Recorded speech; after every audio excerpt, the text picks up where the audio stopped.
am trying to become successful. So I'm creating a play and I'm running the play, and I'm not trying to create any variations from the play. I just determine what will make me successful. And let me not be too smart. Let me just run the one play.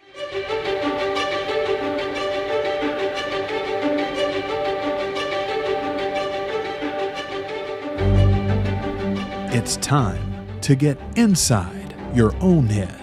Begin with the psychology behind your behaviors. Infuse it with an acute understanding of self-awareness, emotion, storytelling, body language, and more. Then look at it all through the lens of the latest neuroscience research, broken down to its most digestible form. And you've arrived. Enhanced messaging, deeper connection, heightened influence, and a greater impact on the world. Welcome to the Amplify Podcast with Renee Rodriguez. This week's episode of the Amplify Podcast is a very special one. So special that I wanted to put a little bit of a frame and introduction before we go into the interview itself. It's with my new friend, Charlie Rocket.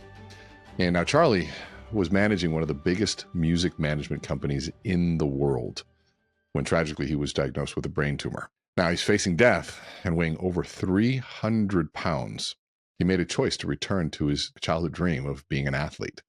Now think about it, weighing over 300 pounds, being morbidly obese, and saying, you know what, I'm done with the music industry, managing some of the biggest artists in the world, people that you would know, you're going to have to listen to here.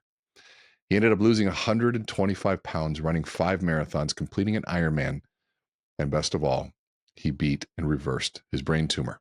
To top it off, he was even featured in Nike's biggest Super Bowl commercial of all time called Dream Crazy. And now this commercial was actually inspired by a fan-made commercial that he himself did. It's pretty wild. The story is pretty amazing. Charlie has now dedicated his entire life to making other people's dreams come true through his nonprofit, the Dream Machine Foundation.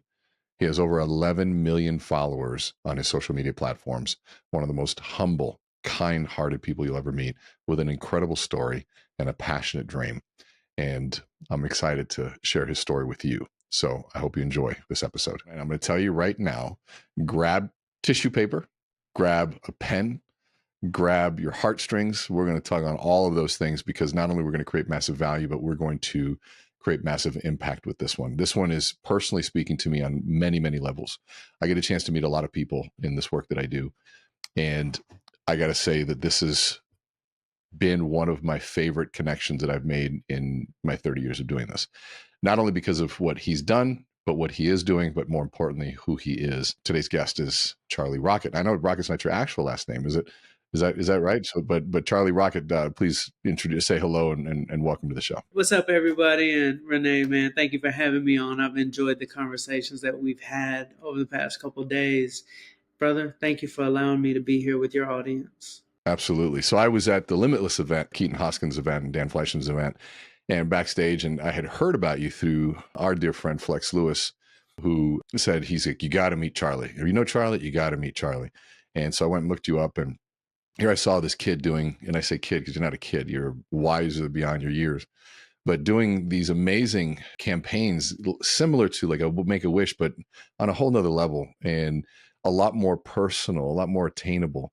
But before we get into what's happening with Dream Machine Foundation and what we're going to do at AMPCON too as well, I want to go back into your story because you have the most unlikely story for who you are, and yet it makes sense for some crazy reason. I mean, here you became cameraman for Soulja Boy, producer for some of the biggest artists on the planet, almost getting shot.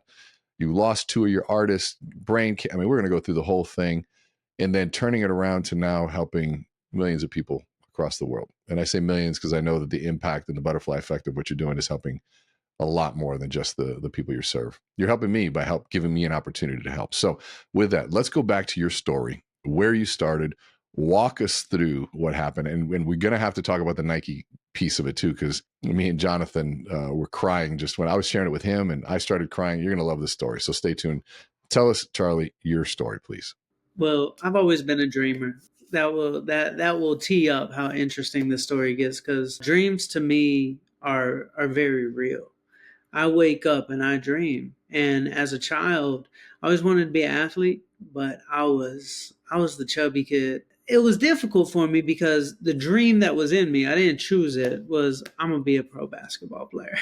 But the reality was I just couldn't become athletic. It didn't matter how much basketball I played, so it became a point in my life where I had to bury that dream, and I chose a path of being a businessman. And I was like, okay, I'm going to put on a suit. I'm going to get my briefcase. I'm going to go to school. Like, true story. And I even remember getting picked on. Like, two of my friends on the basketball team, they didn't like that I was changing and they were picking on me. And I was like, nope, like, I'm going to be a successful entrepreneur. I thought entrepreneurship was cool. And it became a thing in my school where the people knew that, like, I was going down this path. And my friends started making music. I grew up in Atlanta, Georgia. My friends started rapping.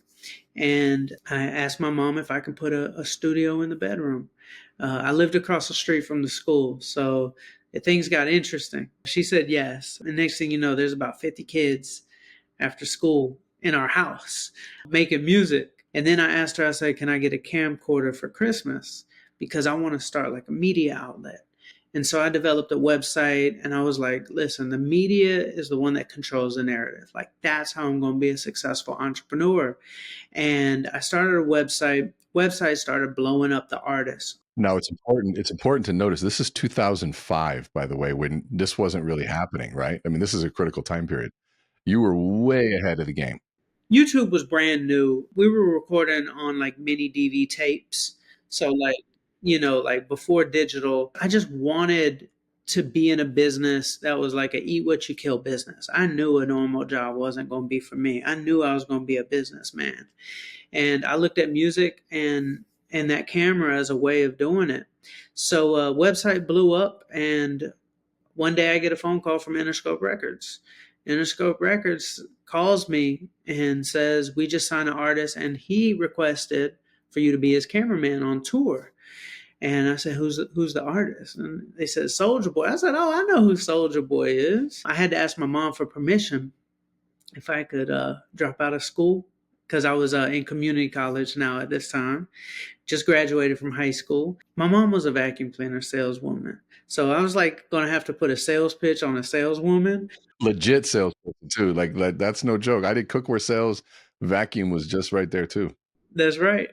So when I went to her house and I said, Ma, like, can I go on tour? Can I drop out of college? I saw the look on her face and she was like, my sweet little baby, like on tour, like rappers, like sex, drugs, like, and I knew like in sales, whoever speaks first is going to lose.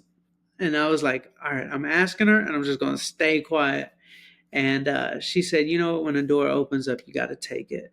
But you got to pay rent if you're not going to be at school. So I said, but I'm going to be on tour. What do you mean pay rent? Your stuff's here, you pay rent. My mom was tough on me. She also used to make me buy my Allen Iverson and Jordan shoes as a kid. She's like, you got to go cut some grass if you want those shoes. So it molded me into who I am today. But next thing you know, I'm on tour with Soulja Boy, #1 song in the world. I ended up getting fired about 6 months later because I wasn't the best employee. But I took that like bad situation and like going back to my mom's basement. And I was like, Ma, this is the best thing that ever happened. She's like, why you seem so happy? I was like, listen, the cameraman is the least paid person on the team. Now I'm going to be a manager. She's like, what you know about managing artists? She said, listen, this is a winning streak. I am on an absolute winning streak right now. I'm going to be the best manager in the game. There's this girl group I want to sign, and I signed them. And I got him a record deal with Interscope Records. And my mom was like, okay, you might have this thing going on. Now, before you go any further, because I want to point, my job here is kind of point out what people are feeling and what's happening, because I want people to walk away with something. Hear what you'll hear with Charlie, and this is one of the reasons I love this dude, is there's always a narrative spin to creating something positive. He's always creating his own narrative. This, like, he gets fired, the best thing that ever happened. Immediately, he's already in, this is the best thing that's ever happened. Whether it was or it wasn't, that is the narrative he chose. And I am convinced I am convinced, as a 30-year applied scientist in behavioral neuroscience, that is the key to quote unquote manifesting the things that we want in our life, because opportunities exist and so do distractions. But when you have that intent and that voice inside that is saying, this is the best thing that ever happened, or you broke your leg, best thing that ever happened, you're going to find reasons to justify that. You will. And so I just want you to hear him as he continues, because I want to go back to his story, but listen to who he is, not just what he's saying. So Renee, you know what I call it? Delusional optimism. That has always been my secret, because I've been dealt a lot of bad stuff in my life, as we'll get into in the story. But every bad thing that ever happened to me, when I disarm it with the optimism, the delusional optimism, and I find the winning streak in the situation, it opens up like this magical curtain of doors, to where when the bad situation is happening, it's replaying in our mind nonstop, and it almost makes us blind. But when you disarm the bad, it opens up all these magical doors. And that's what has led me down a very interesting life path. And so when I signed this girl group, I was young. I was 19 years old. Do we know this girl group, by the way? Probably not, because when they when they fired me 6 months later, they fell off. So I signed a girl group, get them a record deal. They told me that we can't have a 19-year-old manager. We can't have a teenage manager. So they left me for a big manager. She managed Sierra, big pop star, big time. And I was back to my mom's basement, and my mom felt pretty sad for me, because I was bumping my head a few times. I had almost reached success a few times, and I was right back in her basement. I had no money at this point, because when I signed the girl group, my freaking radiator went out, my transmission went out. It was just one thing after another. And I still had my website, and the servers were really expensive, because it was a very popular website, and it was a music streaming service. It was like SoundCloud before SoundCloud. So my servers were about $2,000 a month. So I was just in a tough spot, right? And I had to find the winning streak in this situation. And I was like, okay, Ma, I got to move back in, but this is a winning streak, because this girl group, they were really difficult to work with. They would give me a hard time. The moms would give me a hard time.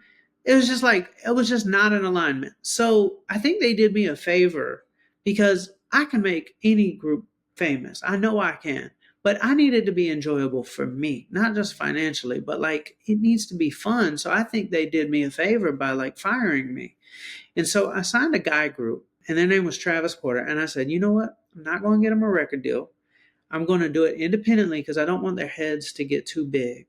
And I would go from every radio station from Jackson, Mississippi to Washington, D.C., applying all the stuff that my mom and dad and grandfather, who were vacuum cleaner salesmen, taught me about door knocking. I didn't know the people at the radio stations, but I would literally knock on the door.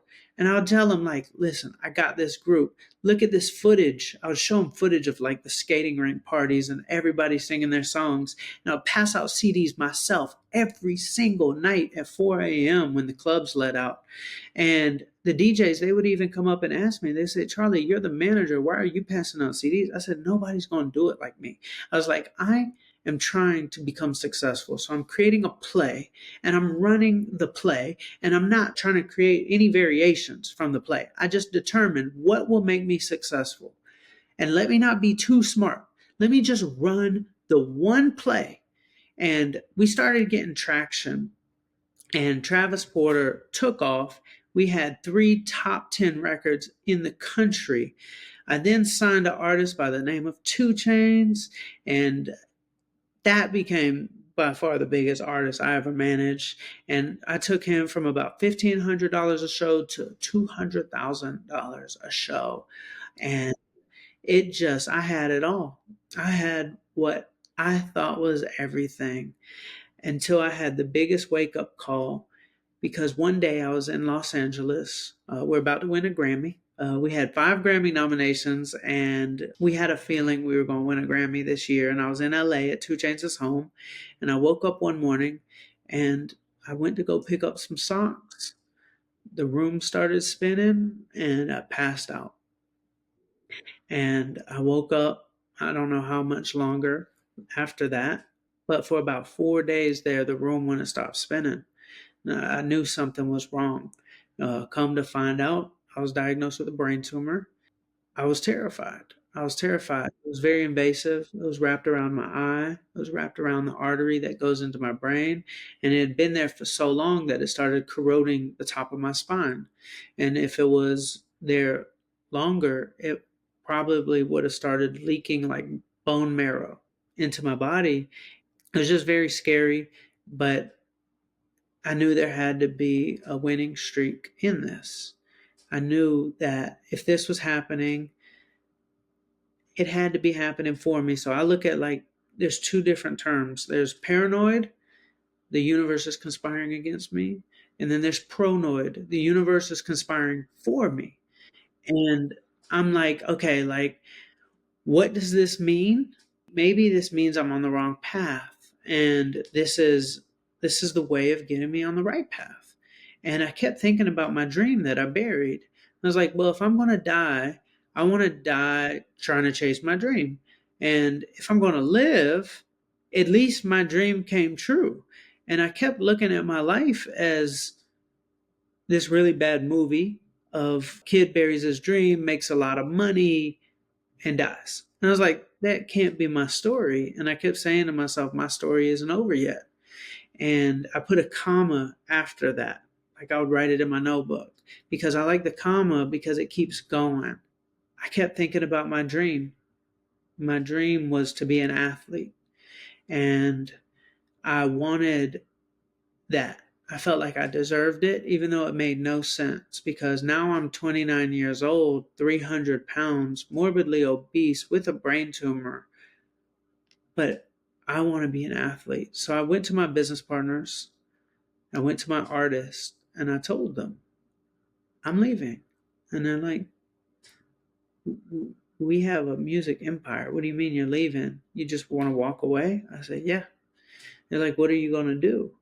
And especially my mom, she was a little confused because, when your mom, has a child that is winning Grammys, like they're very proud. They have lots of things to post on Facebook. And so for me to tell her that I'm walking away to just go be an athlete, I mean, there's not a chance I'm gonna be in the Olympics. There's not a chance I'm gonna play for the Lakers. There's not any chances in people's minds, but I'm a delusional optimist. I told them exactly what I'm gonna do. I said, listen, I'm gonna do an Ironman in New Zealand. I'm gonna become a Nike athlete. And when I close my eyes, I keep seeing this vision that I'm in a commercial with LeBron James and Serena Williams. My favorite company, my first stock that I bought when I was 8 years old, from cutting grass was Nike. I was in a stock buying competition with my dad and my grandfather. My dad bought like Georgia Southern Power Company, and my grandfather bought Sara Lee, and I bought Nike. And I just love Nike so freaking much. And I said, you know what? I'm going to be a Nike athlete, and I'm going to be in a commercial with LeBron James and Serena Williams, and I would write it down every day in my notebook. I call it my quantum possibilities notebook. And I literally, see, this is the thing, Renee. At the time, everybody thought I was crazy. And that's okay because I saw something they can't see. But they call people who see things crazy, or they call them delusional. But I don't need my eyes open to see. If I close my eyes, I can see things, and I can't expect anybody else to see what I see. But if I see it, I know it's real. I know it's already done. Time hadn't caught up yet. It is a path that is defined, and because if I see it, it's real. Other people say, if I see it, I'll believe it, right? But I say that too. If I see it, I'll believe it. So I saw it. So I actually set out to pursue a crazy dream of trying to be in a commercial with LeBron James and Serena Williams because I thought that in my life, as selfish as it may be, I deserved my dream. And so I made a fan-made Nike commercial. So pause there before you go into this commercial because I want to cover a couple of things that you said that I'm taking all these great notes. One, and I hope people are hearing this. Paranoid meaning the world is conspiring against me, versus pronoid. No, the world's conspiring to help me out. And that shift, that simple definition shift, I don't care who you are, you will see the world differently. You will see opportunities. You will find the goodness in choosing to believe that. And, and I even went back to this because it's something I used to say, but I love reinforcing this in a different way, that if I believe it, then I'll see it. But it's really, if I see it, then I'll believe it. It's what a lot of people do. Prove it to me. Versus the reality is, if I believe it, then there's no way I can't see it. And so having that belief, and you're choosing to see it in your mind, then I can believe it, which I think both work really beautifully. And all those different elements. And so I think this comma right after my story isn't over yet. And so it's like, well, it feels unfinished. Well, yeah, you got to fill it in. Now, what kind of life are you going to live? And I can just see that saying, okay, put a comma at the end of that. Well, does it feel unfinished? Yeah. So is your life. You can write whatever you want into that saying. So what are you going to do today? I mean, there's so many cool beliefs and philosophies and narratives that come out of this, that what I want these listeners to hear, because this is the stuff of life. This is the stuff of greatness. This is the stuff of success. And I put quotes around success. This is what it comes down to is, what are you saying to yourself? How are you choosing to see the world? How do you explain things to yourself? I would tell my kid all the time, life depends. It will be however you decide to explain it.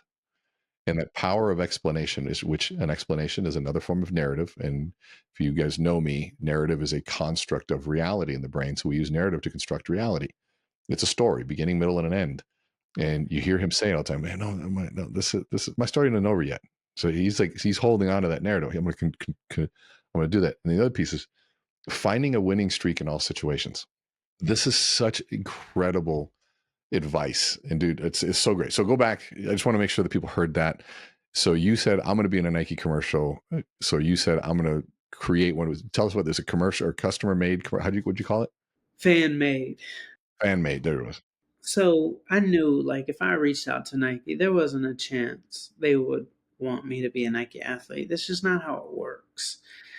But I figured, let me just create what I wish existed. And I asked myself, if I want to be a Nike athlete, what do Nike athletes have? Well, they have Nike clothes and Nike shoes, and they have commercials. That's kind of what makes up like a Nike athlete. And so I was like, let me just make my own Nike commercial. Let me just be a Nike athlete, and maybe it'll put me in the same alignment with Nike, and they'll see it and they'll be like, we like this. It was my only shot I had. So I made a fan-made Nike commercial, but there's actually a really interesting story about this that you don't know. So I'm in LA. I have retired from the music industry, and I'm living almost like a college kid because I didn't know if I'd ever make money again in my life. Now, I had a pretty nice life savings. I owned 4 homes in Atlanta, investment properties, but I grew up very frugally. So now I'm living in a house with 4 roommates, and I started making phone calls because I needed to find a filmmaker who could make this Nike commercial. And so I called up a couple of my guys, and I don't manage 2 Chainz anymore, so it's not as easy to get people to do stuff for you. So I'm hitting kind of like a harsh reality. And I told them what I want to do. I said, I want to make a fan-made Nike commercial. One of the guys is like, Charlie, you need a budget of at least $60,000 for it to be like Nike grade. Like, you're not making an Instagram clip, right? You want to make a commercial. You want to get Nike's attention. I was like, yeah, but I don't want to spend $60,000. I want to spend a few $1,000. I know there's somebody young out there. He said, Charlie, you need to be realistic. I said, I don't like the word realistic. He said, Charlie, listen to me. You're going to need somebody who can shoot, who can edit, because real filmmakers who shoot usually don't edit. Somebody who do the scoring, the color grading, make the Hans Zimmer type music. You need to get the right equipment, the right lighting, the right anamorphic lenses. This is going to be a budget. I said, I'm going to find somebody who could do it. And I went to my next guy, He was on the management team for John Legend, and I took him out to dinner, and I told him what I wanted to do. We ate at this restaurant called Gracias Madre on Melrose, and I told him what I wanted to do, and he pissed me off because he said, Charlie, you need to be realistic. I said, why are people saying this to me? Nothing I've done my entire life has been realistic. Why are people telling me this? And I said, no, like, I I walked outside of the restaurant and I told my friend, I said, listen, I'm going to find the filmmaker who's going to make this, and I'm going to find him tomorrow. And I went home, I woke up, I'm sitting on my couch in the living room, I'm writing in my notebook. I wrote this sentence: today is the day I search / found my videographer / editor. It's done! Exclamation mark. It's easy! Exclamation mark. That was my sentence. As I'm sitting there on that couch, Renee, my roommate walks in the front door. And behind him, now my roommate, let me tell you, is not a celebrity, not an influencer, should never have a cameraman following him. He does accounting for a goji berry company that sells goji berries to Whole Foods. And behind him is this cameraman holding this massive Steadicam rig with all this equipment and the vest on. And I said to my roommate Morgan, I said, Morgan, why is there a cameraman following you? He said, well, like my friend Manny wanted to shoot something for his Airbnb business, so he sent this guy over. And I'm sitting here looking at my notebook, and I'm like looking at this guy who just walked in. But when I looked at him, my hopes weren't high. He looked very gothic. He looked like a rock star, like with the black hair, black everything. He just looked like a dark cloud. And I'm very colorful. And I asked him a question. I said, you do video work? He said, yeah, I do video work, but nobody ever pays me. I was like, oh God, this guy is so negative. I was like, so what are you doing today? He said, well, I'm just doing this one for free because at the other set there was a Lamborghini, so I just wanted to like have it a part of my reel. I was like, oh God, who is this guy? I said, could I see some of your work? And he gave me his little website. He said, well, I haven't updated it in like 4 years. So my hopes are like tanking. I was thinking I had like a really magical moment here when I write something in my notebook and like a blessing walks through my front door. And I'm like, oh God, this is not my guy. But I type in his website, I pull up this little short film that he made, and I said, this is really good. I said, did you shoot this? He said, yeah, I shot it. I said, did you edit it? Because, people shoot, don't always edit. He said, yeah, I edited it. I said, who made the music on this? Because a film is only as good as the music. Like, you can have terrible quality video, but if the sound is right, it can be good. Think like Blair Witch Project. But if the sound is bad, you can't even tolerate 1 minute of a video. And so I asked him who made the music, and he said, well, I used to be in a rock band like 10 years ago, and we were on the Warped Tour, but the record label, they dropped us. I said, so you made all the music on this? He said, yeah, I made everything. I said, who did the scoring? Like the sound effects when the door closes, and because it all sounded amazing. He said, well, like I used like my flip-flops and I made this and I did that. I said, who did the color grading? He said, well, I taught myself Da Vinci. I said, who did the voiceover work? He said, well, I have like a studio in my bedroom and I mixed and mastered. I was like, oh my God, like, then look at my notebook. I said, I wrote down that I was going to find you today. He said, why do you want to find me? He said, because we're going to make a fan-made Nike commercial. Nike's going to see it. Nike's going to want to sign me. And then my dream is going to come true. He said, bro, you're crazy. I said, I know. Like, I know, but can I hire you? He said, I need a job because I applied for Hulu last week and they didn't hire me. And I was like, I kind of see why they didn't hire him, but he's insanely talented. And I said, can we sit down and storyboard? We went to this restaurant called The Counter. We had some vegan burgers and we made a storyboard for this fan-made Nike commercial. And I asked him, how much is it going to cost to make this? What type of budget do I need to put together? And he said, $600. I said, I said, I'm a little skeptical. I was like, why 600? Like, break that down for me. He said, well, we need a PVC pipe. I said, a PVC pipe? He said, we need 2 elbows. We need 2 belts, a skateboard, and we need to rent 1 anamorphic lens. I was like, that's it? He said, if we rent the anamorphic lens on a Friday, we get to keep it for the whole weekend, and it's only the same price as Friday. I was like, so what are we doing with a PVC pipe and a skateboard? He said, well, I have a vision. We're going to do this shot where the 10-foot PVC pipe is connected to you and you're running, and it's connected to me and it's wrapped around me with the belt as well. So you're actually going to pull me when you run, and I'm going to have the camera the same exact distance from your feet, but the background's going to change. So no matter where we're running, whether it's Venice or downtown LA, it's like the background keeps changing, and my camera is the same exact distance from your feet in each and every shot. And so I'm like, is this guy a genius? And then he said, we're going to do this track where when you run, we're going to make the beat of the music. It's going to be like Hans Zimmer strings, but the actual beat is going to be you breathing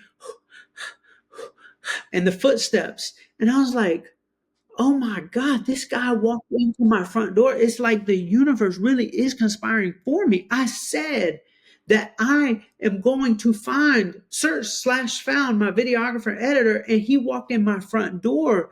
It's like somebody had told me when I was biking across America, this like old, like wizard type guy. I'm at an RV park. You never know who you're going to meet at an RV park. This old wizard dude walks up to me, and he wrote on my bus because I let everybody write their dreams on my bus. It's the dream machine. So there's like 20,000 dreams on it. And he wrote Abracadabra. I was like, what's that? He said, do you know what abracadabra means? I said, magic? I don't know. He said, nope, it's an Aramaic word. It means as I speak, I create. You have everybody writing their dreams on your bus. This is magic. You are helping people create, because once they write it down and once they speak it, it becomes magic. He said to me, our words are very powerful. They could be used for good. They could be used for bad. As we speak, we create. Abracadabra. He said, words are spells. That's why you call it spelling. I was like, what? So when I'm writing my dreams down in my notebook, and then somebody walks through my front door and helps me chase my dream, I was like, this is bigger than me. There's a lot of things in life that I did. This was not one of them. This was bigger than me. And so we made a fan-made Nike commercial. I don't know if you want to play it here. Well, what I'm gonna do is I'm gonna talk to my team, because I want them to overlay it right now, and we'll do a clip on that for sure, because this is to the listeners here. The way he described this video, because I watched the video. I'm a fan of good quality videos, and I watched every 2 beats. It was a new scene, new scene, new scene, new scene, and it was just so perfect. It was like a heartbeat. But it was running, yet it was breathing, and it matches the feet, and it was just this, and your calming voice, and it was such a perfectly made commercial. And so I'm gonna play that.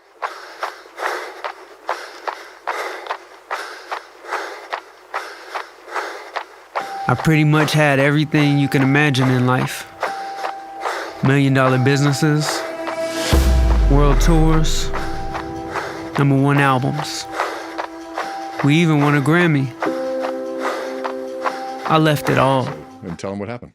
Well, we put out the commercial, and Nike saw it, and they called me 3 days later. And they said, well, first, it was a guy by the name of Andy Miguel. He called me. He said, is this Charlie Rocket? I said, it is. And he said, I don't know how you managed to do it, but you have our entire campus in a frenzy. I'm thinking to myself, am I talking to the right person? Like Nike's campus is in a frenzy. He said, we want to fly you up to campus and we have a surprise for you. And I'm thinking it's going to be some cute little meet and greet, like feel good story because I had a brain tumor. Give me some shoes. Let me take a picture.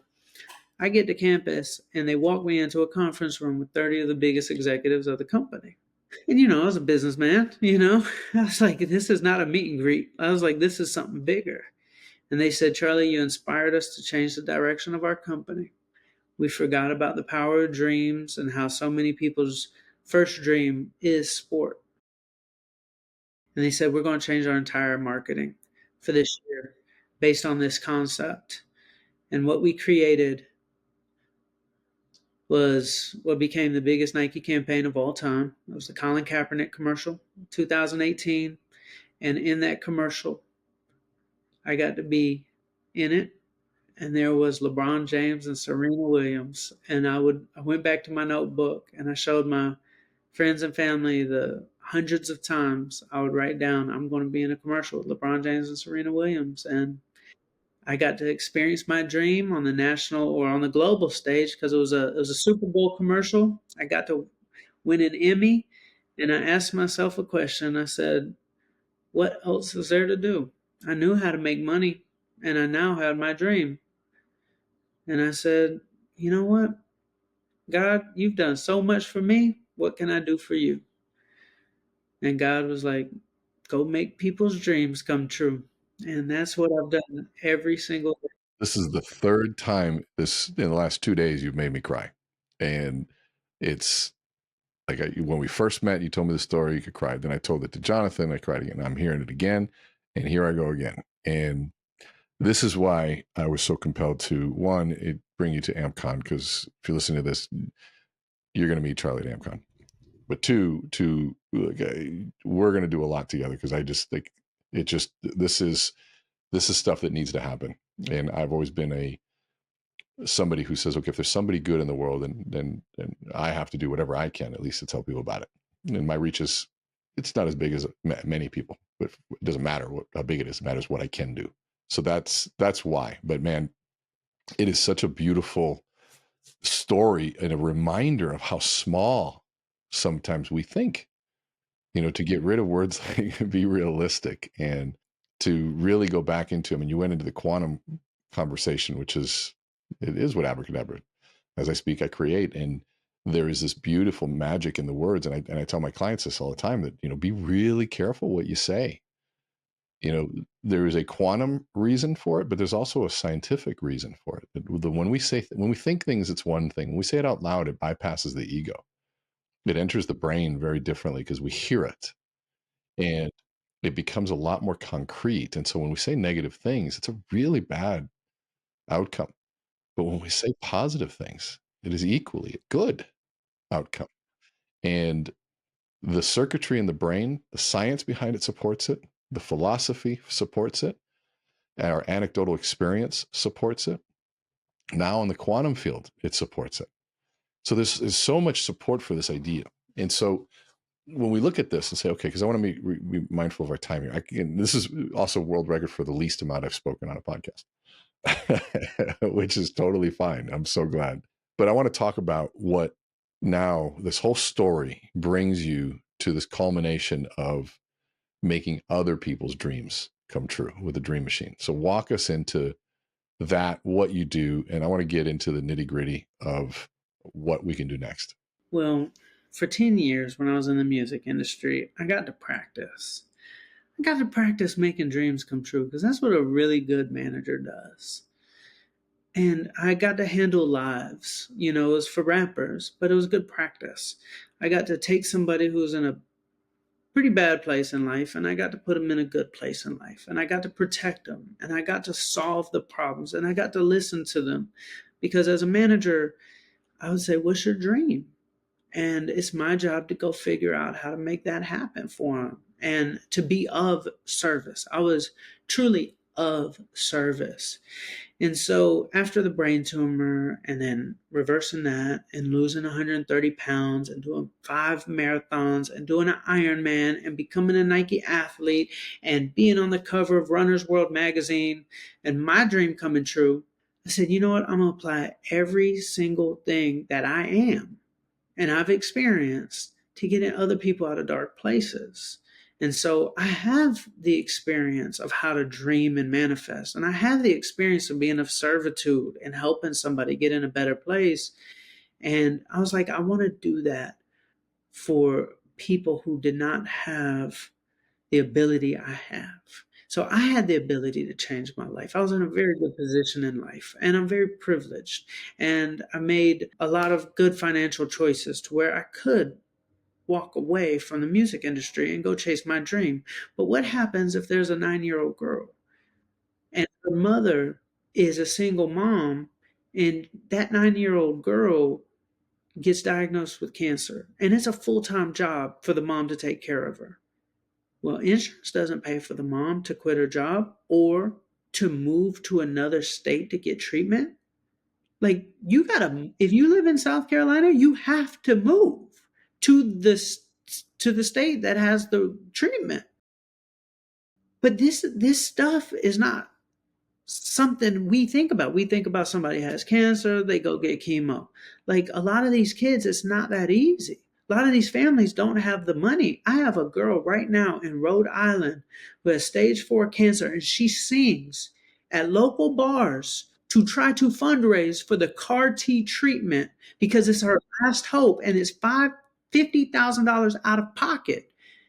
She's trying to sing to get donations. These are the people I'm called to. So I'm getting on a plane to go to Rhode Island to help this girl in 3 days. Then after that, I'm going to Atlanta to help the girl whose mom is getting evicted from her house. They're going to be homeless in a few weeks. We're not going to let that happen. We're not going to let it happen. We just helped a girl a couple of days ago in Reno, Nevada. She sells stickers, trying to make a living. She fights cancer as a full-time job. She's 23 years old. Cancer is a full-time job. She's had it for 6 years straight, relapsed 4 times, have had like 150 chemo treatments. It's unbelievable. Lost her hair 5 times. Just had to, she found out she had cancer again on her birthday a month ago. So we met her. She's selling stickers. She averages about 30 sales a week. And we showed up in Reno a couple of days ago and we helped her get her business out to the world. And this week she's done almost 40,000 in sales. And I'm very blessed that we've been able to build a movement around this to where most philanthropy is only like a rich person giving somebody money. We're trying to build the foundation of the future where it's not me helping these people by myself, it's us. We're all coming together. I put the story out there. I show up, I do my part, but I'm allowing other people to be a part of it too, because if we all get involved, it might be $5, $10, $100, $10,000. It all adds up to changing a life. And we're just trying to create the new era of philanthropy. We're trying to create a movement. Our foundation is called the Dream Machine, but we have so many people that need help. I get 30 dreams every single week. And these people feel unseen. They feel alone. They start their GoFundMe's and 300 people, $300 is donated, and that's usually their last hope, but they don't know how to market. They don't know how to make a viral video. They don't know how to spread the word. They post it on Facebook. They might get a few $100s, but that doesn't cover anything. So that's when we step in and we try to do 2 things. We try to make the wish come true, and we try to solve the problem. Solving the problem is deeper than just sending a kid to Disney World. What's the problem that needs solved? Because you deserve both. And so that's what we try to do here, the Dream Machine Foundation, and we're off to a really good start. I've done it for 6 years now. I'm 36 years old. I feel like I will do this till the day I die. And so I am calling on everybody who's listening to come join me in this.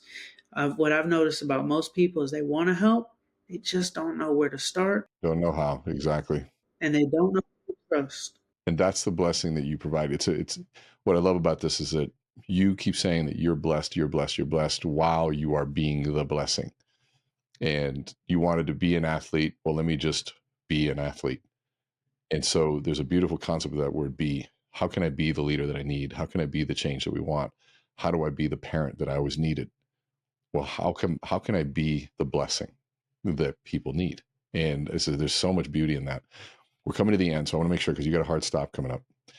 How can they find you? Number one. Well, I'm hearing this. I want to learn more. What do I do? So go to Instagram, instagram.com/Charlie, or Dream Machine USA. I think it's /, isn't it? /Charlie. /, yeah. Or just at Charlie on Instagram and at Dream Machine USA. Those are our main channels. We also have a website you can donate at dreammachineusa.org. So yeah, if you want to reach out to me personally and get involved, just hit me up. I'm easy to access. So please do that. And then also, I'm so excited to announce you being one of our speakers at AMPCON, August 16th in Dallas, Texas, where we're going to put together these stories and we're going to raise some money together. And when I say together, I'm talking about you listening to this, all of us, those of you who show up, and our goal is to make 10 dreams come true when we're there.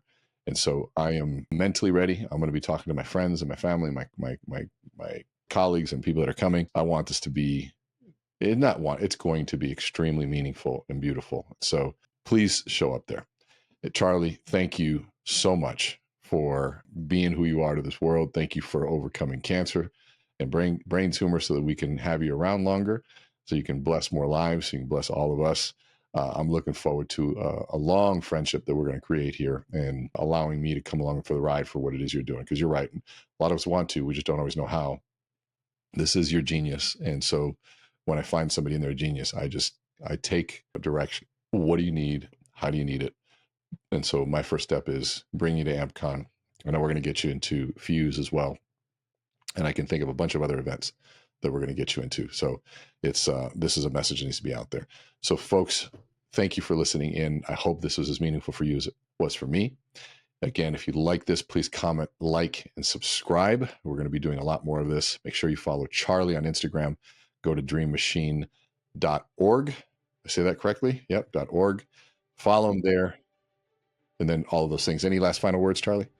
Renee, thank you for being a blessing. Thank you for doing this with me. Thank you for helping me get out there. My number one priority is always to be on the front lines. So you helping us with the fundraising for these kids, it's a dream come true for me. So man, Renee, it's an honor. Thank you for being in my life. And I'm really excited about the future. I'm looking forward to it. Thanks for listening in. Again, this is our next episode of the Amplify podcast. We'll see you at the next one.